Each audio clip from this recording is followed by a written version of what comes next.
Salam sahabat CJN Alkitab Plus. Senang sekali saya dapat bertemu dengan Anda.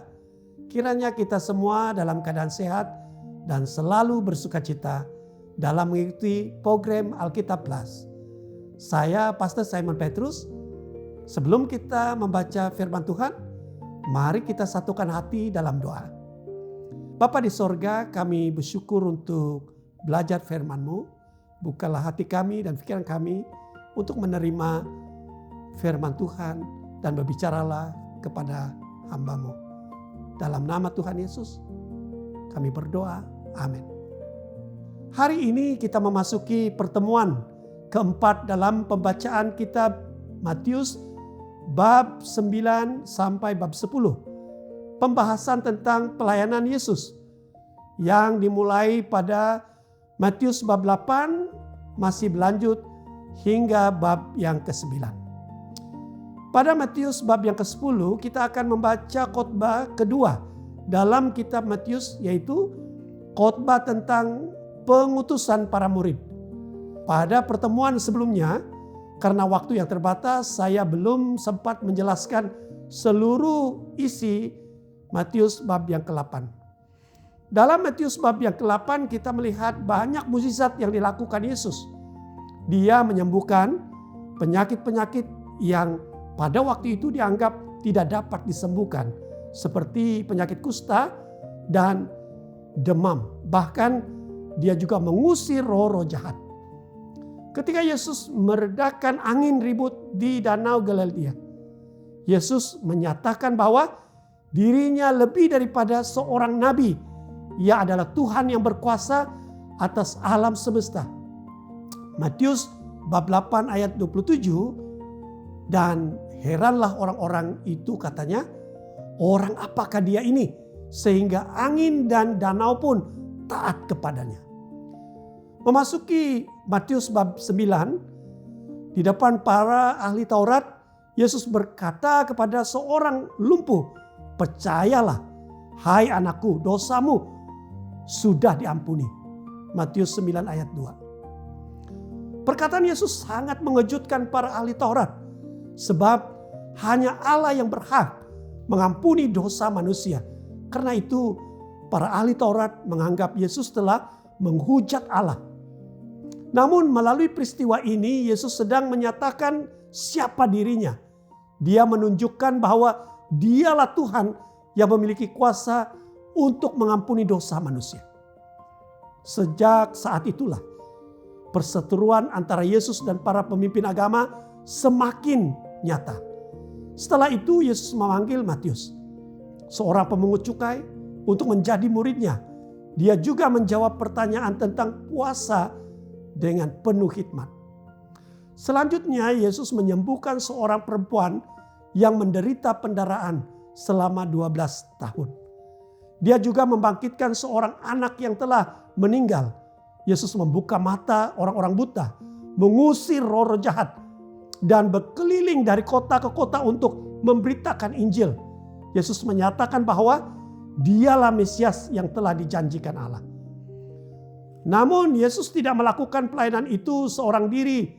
Dia memanggil murid-muridnya satu persatu, mengajari mereka dan menunjukkan cara memberitakan Injil. Yesus memanggil dan memilih 12 murid.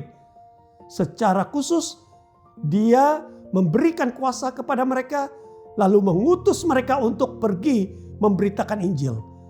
Dalam Matius bab 10 tentang Yesus mengutus ke-12 rasul, Yesus mengajarkan beberapa hal yang sangat penting kepada murid-muridnya sebelum mengutus mereka. Pertama, apa yang menjadi panggilan hidup seorang murid Tuhan. Kedua, bagaimana cara melaksanakan panggilan Tuhan. Ketiga, apa yang harus kita relakan dan korbankan demi mengikut Tuhan. Dan keempat, berkat dan upah bagi mereka yang setia melayani Tuhan. Sebagaimana Yesus telah memberitakan, bertobatlah sebab kerajaan surga sudah dekat. Para murid pun diutus untuk memberitakan firman Allah dengan berani tanpa takut ataupun gentar. Yesus juga mengingatkan bahwa memberitakan Injil bukanlah jalan yang mudah. Akan ada penolakan, tentangan, bahkan penganiayaan. Dia meminta murid-muridnya untuk tidak takut dan tetap setia menjalankan panggilan mereka. Karena itu Yesus berkata dalam Matius 10 ayat 16. Sebab itu hendaklah kamu cerdik seperti ular dan tulus seperti merpati. Artinya sebagai murid Kristus kita perlu memiliki hikmat dalam menghadapi berbagai situasi. Tetapi tetap hidup dengan hati yang tulus dan murni di hadapan Tuhan. Yesus juga mengajar agar kita tidak takut kepada manusia yang dapat menganiaya tubuh. Sebaliknya, kita harus tetap menghormati dan takut akan Allah. Dialah yang memegang seluruh hidup kita.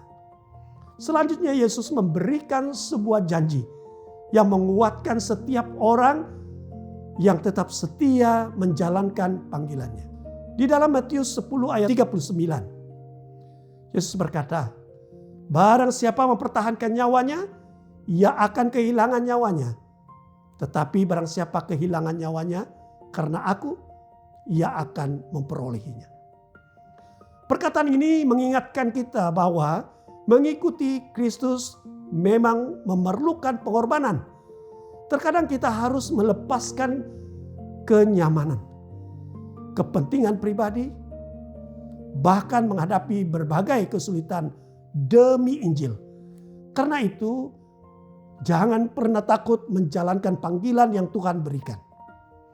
Meskipun tantangan yang kita hadapi tidak mudah, Tuhan telah menyediakan kemenangan bagi setiap orang yang tetap setia kepadanya. Dengan kata lain, memberitakan Injil bukanlah panggilan untuk mencari penderitaan. Sebaliknya, melalui Injil Tuhan memakai kita untuk membawa kehidupan sehingga semakin banyak orang mengenal Kristus dan menerima keselamatan yang Dia berikan. Sekarang, mari kita mulai membaca kitab Matius bab 9 sampai bab 10 bersama-sama. Tuhan Yesus memberkati.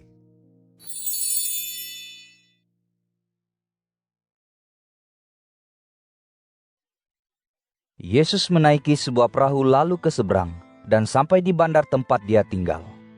Beberapa orang membawa kepadanya seorang lumpuh yang terbaring di atas tikar. Ketika Yesus melihat iman mereka, Dia berkata kepada orang lumpuh itu, "Tegapkanlah hatimu, anakku, dosamu telah diampunkan."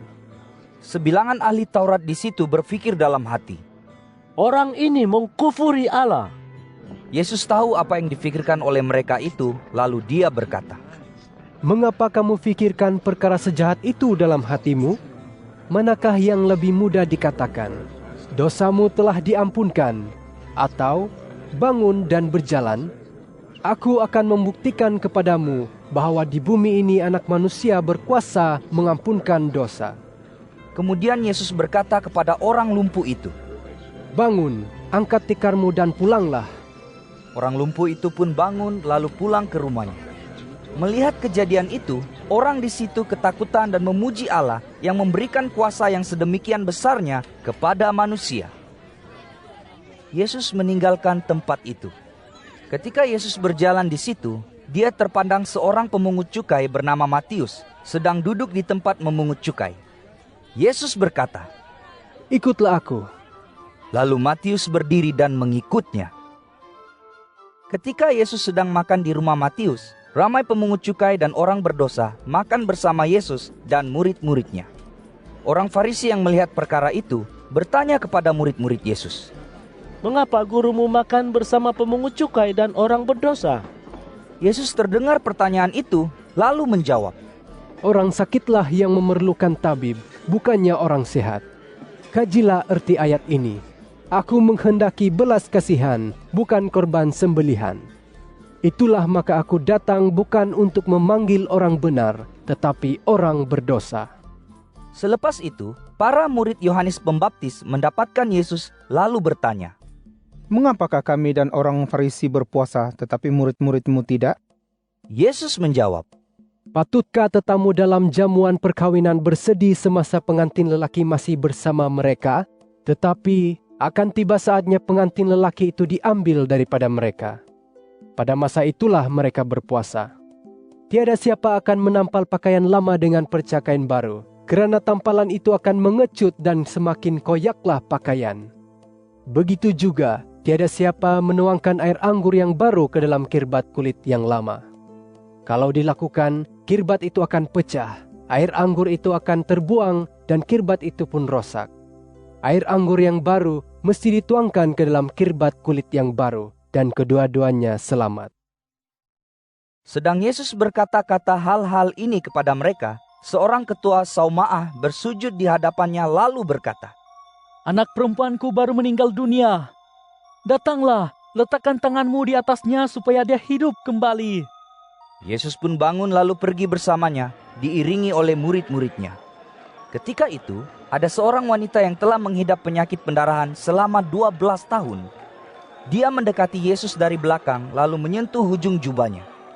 Fikir wanita itu dalam hatinya, apabila aku sentuh jubahnya, tentu aku akan sembuh.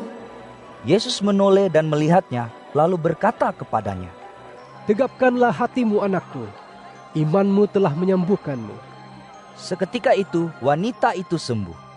Apabila Yesus sampai di rumah ketua itu, dia nampak para pemain seruling dan semua orang di situ kelam kabut. Dia berkata, Keluarlah kamu semua, anak ini bukan mati, cuma tidur.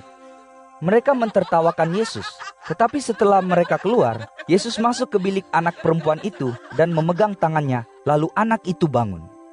Kabar ini tersebar ke seluruh daerah itu. Ketika Yesus meninggalkan tempat itu, 2 orang buta mengikutnya sambil berseru, Wahai anak Daud, kasihanilah kami. Ketika Yesus masuk ke rumah, kedua-dua orang buta itu mendekatinya. Yesus bertanya, Percayakah kamu bahwa aku dapat menyembuhkanmu? Percaya, Tuhan. Jawab mereka. Yesus pun menyentuh mata mereka sambil berkata, Kerana imanmu, terjadilah seperti apa yang kamu inginkan. Pada ketika itu juga mereka menjadi celik. Yesus mengingatkan mereka, Jangan ceritakan hal ini kepada siapapun. tetapi mereka pergi menyebarkan kabar tentang Yesus ke seluruh daerah itu. Selepas itu, seorang yang bisu kerana dirasuk roh iblis dibawa kepada Yesus. Yesus menghalau roh iblis itu, dan serta-merta orang itu mula berkata-kata. Semua yang melihatnya tercengang lalu berkata, Belum pernah kami lihat hal begini di Israel. Tetapi orang Farisi berkata, Ketua roh iblis telah memberi dia kuasa untuk menghalau roh-roh iblis. Demikianlah Yesus berjalan dari bandar ke bandar, dari pekan ke pekan. Dia mengajar di Saumaah dan menyampaikan Injil tentang kerajaan Allah, serta menyembuhkan semua penyakit dan kesakitan. Apabila Yesus melihat orang yang ramai itu, dia berbelas kasih terhadap mereka, karena mereka bimbang dan tidak berdaya, ibarat sekawan domba tanpa gembala. Kata Yesus kepada murid-muridnya, Tuaian banyak sekali, tetapi penuai hanya segelintir. Berdoalah dengan bersungguh-sungguh kepada Tuan yang empunya tuaian itu, supaya menghantar pekerja untuk menuai. Yesus memanggil 12 orang muridnya, lalu memberi mereka kuasa untuk menghalau roh-roh jahat dan menyembuhkan pelbagai penyakit dan kesakitan. Nama 12 orang itu ialah Simon yang dipanggil Petrus dan saudaranya Andreas, Yakobus dan saudaranya Yohanes, yaitu anak-anak Zebedius, Filipus dan Bartolomius, Thomas dan Matius yang dahulunya pemungut cukai, Yakobus anak Alfius dan Tadius, Simon orang Patriot dan Yudas Iskariot yang mengkhianati dia. Yesus mengutus 12 orang murid itu dengan petunjuk demikian. Janganlah pergi ke daerah bangsa-bangsa asing atau ke kota orang Samaria. Pergilah kepada domba-domba hilang antara keturunan kaum Israel. Pergilah dan kabarkanlah bahwa kerajaan surga sudah dekat. Sembuhkanlah orang yang sakit, hidupkan orang yang mati, ubati orang yang berpenyakit kusta, dan halaukan roh-roh iblis. Sebagaimana pemberian dilimpahkan kepadamu, limpahkanlah pemberian. Janganlah bawa uang emas, perak, maupun tembaga dalam tali pinggangmu. Jangan bawa beg atau 2 helai baju, atau kasut, atau tongkat dalam perjalananmu, karena seorang pekerja layak menerima makanannya. Apabila kamu sampai di suatu bandar atau pekan, carilah seorang yang rela menyambutmu. Menetaplah di rumahnya hingga kamu beredar dari tempat itu. Ketika kamu masuk ke rumah itu, berilah salam. Jika penghuni di rumah itu layak, biarlah salam sejahteramu merestui mereka. Jika tidak, biarlah salammu itu kembali kepadamu. Sekiranya sesuatu rumah atau bandar enggan menyambutmu atau mendengar kata-katamu, tinggalkanlah tempat itu dan kebaskanlah debu daripada tapak kakimu. Sesungguhnya, aku berkata kepadamu, pada hari penghakiman itu, hukuman atas Sodom dan Gomora lebih ringan daripada atas bandar itu. Dengarlah, aku mengutus kamu seperti domba ke tengah-tengah serigala. Hendaklah kamu bijak seperti ular dan tulus seperti merpati. Berhati-hatilah, karena kamu akan ditangkap lalu diseret ke mahkamah dan akan disebat di saumaah mereka. Keranaku, kamu akan dibawa ke hadapan pemerintah dan raja sebagai saksi kepada mereka dan kepada bangsa yang tidak mengenal Allah. Ketika mereka menangkapmu, janganlah khawatir tentang apa yang harus kamu katakan atau bagaimana kamu harus mengatakannya. Kamu akan diberitahu apa yang harus kamu katakan pada waktu itu. Bukanlah kamu yang bertutur, tetapi roh Bapamu yang bertutur melaluimu. Saudara akan berlaku khianat terhadap saudara, bapa terhadap anak, dan anak terhadap ibu bapa, lalu menyerahkan mereka untuk dibunuh. Kamu akan dibenci oleh semua orang kerana namaku. Tetapi sesiapa yang bertahan hingga ke akhir akan diselamatkan. Apabila kamu dianiaya di sesuatu bandar, larilah ke bandar lain. Sesungguhnya, aku berkata kepadamu, Anak Manusia akan datang semula sebelum kamu sempat menyelesaikan kunjungan di semua bandar di tanah Israel. Tiada murid yang melebihi gurunya, tiada hamba yang melebihi tuannya. Murid haruslah berpuas hati menjadi seperti gurunya. Hamba haruslah berpuas hati menjadi seperti tuannya.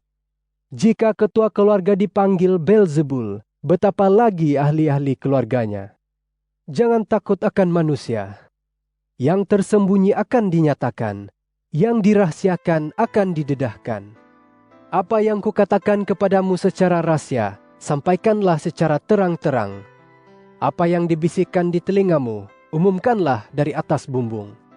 Jangan takut akan mereka yang hanya dapat membunuh jasad, tetapi tidak berkuasa memusnahkan jiwa. Takutilah dia yang berkuasa memusnahkan jasad dan jiwa di dalam neraka. Bukankah 2 ekor burung pipit dibeli dengan harga 1 shilling, namun tidak seekor pun jatuh ke tanah tanpa izin Bapamu? Setiap helai rambut di kepalamu telah dihitung. Oleh itu, usahlah takut. Kamu lebih berharga daripada banyak burung pipit. Sesiapa mengakuiku di hadapan orang ramai, akan kuakui di hadirat Bapa-Ku di surga. Sebaliknya, sesiapa yang menyangkalku di hadapan manusia, akan kusangkal di hadirat Bapa-Ku di surga. Jangan sangka aku datang untuk membawa damai ke dunia. Aku datang bukan untuk membawa damai ke dunia melainkan pedang. Dengan kedatanganku, anak lelaki melawan bapanya, anak perempuan melawan ibunya, dan menantu perempuan melawan ibu mertuanya.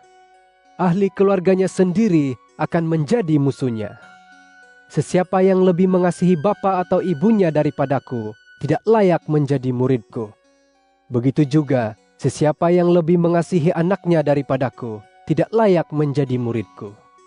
Sesiapa yang enggan memikul salibnya dan mengikutku, tidak layak menjadi muridku. Sesiapa yang mempertahankan hidupnya akan kehilangannya, dan sesiapa yang kehilangan hidupnya kerana menjadi muridku akan mendapat hidupnya. Sesiapa yang menyambutmu, menyambutku juga, dan sesiapa yang menyambutku menyambut dia yang mengutusku. Sesiapa yang menyambut seorang nabi kerana dia seorang nabi, akan menerima ganjaran seorang nabi. Sesiapa yang menyambut seorang yang benar kerana dia seorang yang benar, akan menerima ganjaran seorang yang benar. Sesungguhnya, aku berkata kepadamu, sesiapa yang memberikan minum walau hanya secawan air sejuk kepada seorang muridku yang paling rendah pun karena dia muridku, pasti akan mendapat ganjarannya.